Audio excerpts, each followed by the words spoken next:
Un rapport conjoint ONU-Union africaine sur le Soudan et le Darfour a été rendu public lundi 16 mars. Ce rapport préconise de remplacer fin octobre 2020 l'opération de paix MINUAD par une mission politique. Cependant, cette décision suscite la crainte de l'ONG Human Rights Watch de voir les civils perdre toute protection. La discussion qui devait avoir lieu ce mercredi pour statuer sur ce dossier a été paralysée par la pandémie du coronavirus.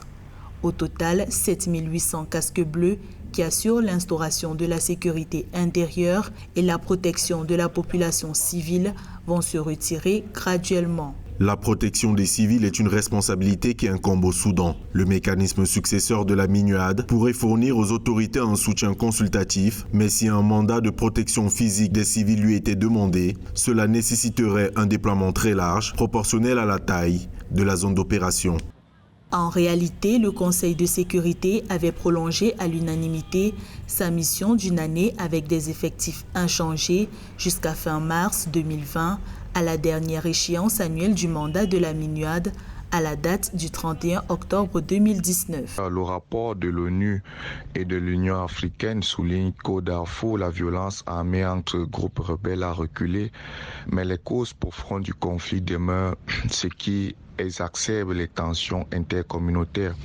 La protection des civils ne serait pas garantie dans la mesure où le mécanisme de protection des civils encadré par la force MINUAD incombera au Soudan qui manque de logistique. Pour rappel, c'est en 2007 que la force de paix conjointe avec l'Union africaine, la MINUAD, a été déployée au Darfour, dans l'ouest du Soudan, pour instaurer la paix entre les deux belligérants, à savoir les forces soudanaises et les rebelles issus de minorités ethniques qui dénoncent leur marginalisation par le pouvoir central. Le conflit au Darfour, qui a débuté depuis le 26 février 2003, a fait environ 300 000 morts et plus de 2,5 millions de déplacés.